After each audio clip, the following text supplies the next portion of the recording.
This video is related to finding a balance between grief and growth.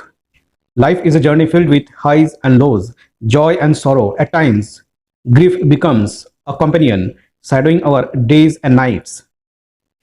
Grieving is a natural response to loss, be it the death of a loved one, the end of a relationship, or any significant change. Initially, the pain may be all-encompassing, dominating our thoughts and emotions.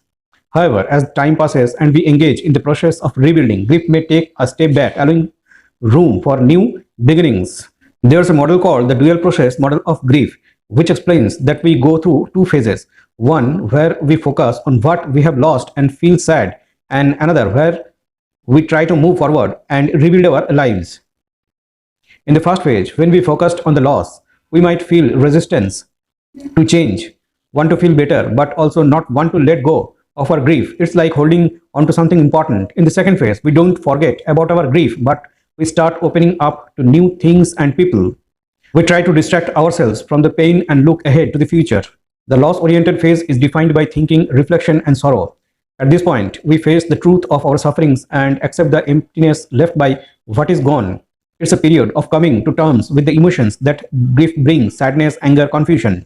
This phase is undeniably stressful, demanding both emotional and mental resilience. In the restoration-oriented phase, our focus shifts towards growth and healing. We begin to rebuild our lives, exploring new possibilities and opportunities.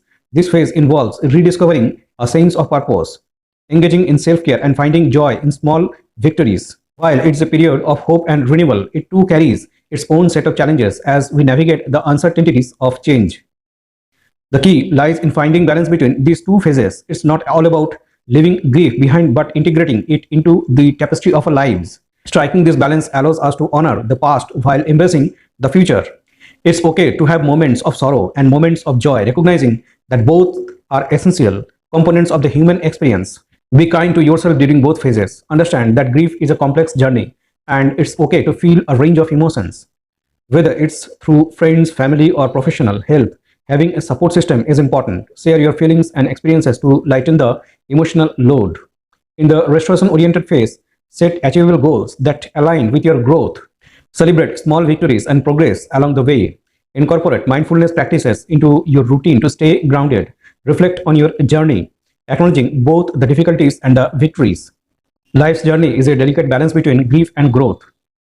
As we navigate the oscillations between loss-oriented and restoration-oriented phases, we learn to appreciate the resilience of the human spirit, acknowledgement of our pain, and the pursuit of healing that we find the true essence of living a meaningful and fulfilling life.